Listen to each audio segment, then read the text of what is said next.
Ang video natin po guys ngayon ay dahil umuwi tayo sa probinsya ay nakakuha tayo ng mga wild duck. Wild duck at saka mga wild bird. Yan po sila. Iba-ibang klase po. Yan po. Pinanghuli po nila. Tapos ate pong niloto. Yan po yung po natin pinakita kung paano yan inatay para po baka mapansin tayo. Ayaw video mo na dito sunod tutuno. Napakarami po yan. Sunod tutuno. Kaya guys. So, ano rin po natin.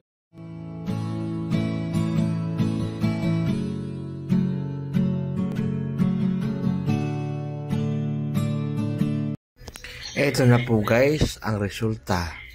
Naluto na po adobo na napakahanghang po na yun. Kumbaga masili. Ito po sikar-sikar natin guys.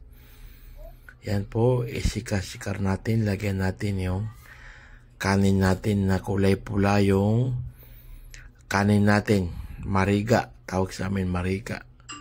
Napakasarap po ng ulam na yan.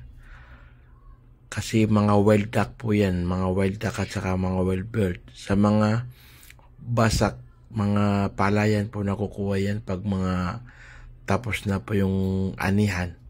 Madami pong nakukuha yan. Okay, sige po guys. Kain na po tayo. Sige po.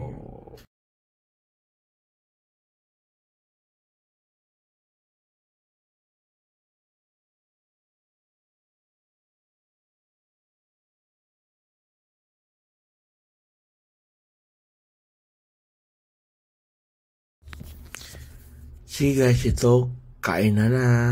Napakasarap po guys. Kasi yung tawag sa amin napakainot yung taam. Kumbaga yung lasa naman nanonood talaga. Kumpara sa mga ibang karne. Ito po ay napakasarap ng lasa. Kakaiba po talaga. Yung parang yung lasa na natutunaw po sa ating dila. At hindi maalis-alis. Sige guys, kain po muna tayo. Sige.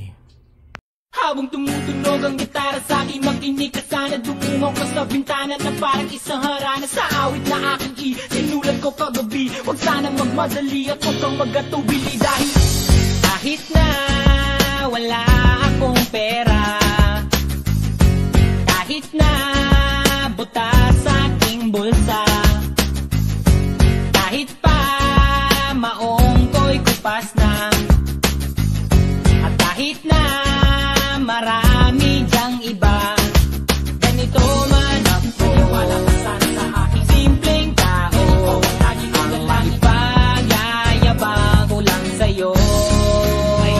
Pag-ibig ko sa'yo na di magbaba. Hanggang dito lang po tayo. Salamat po sa inyong oras, sa panonood po. God bless po. Maraming salamat.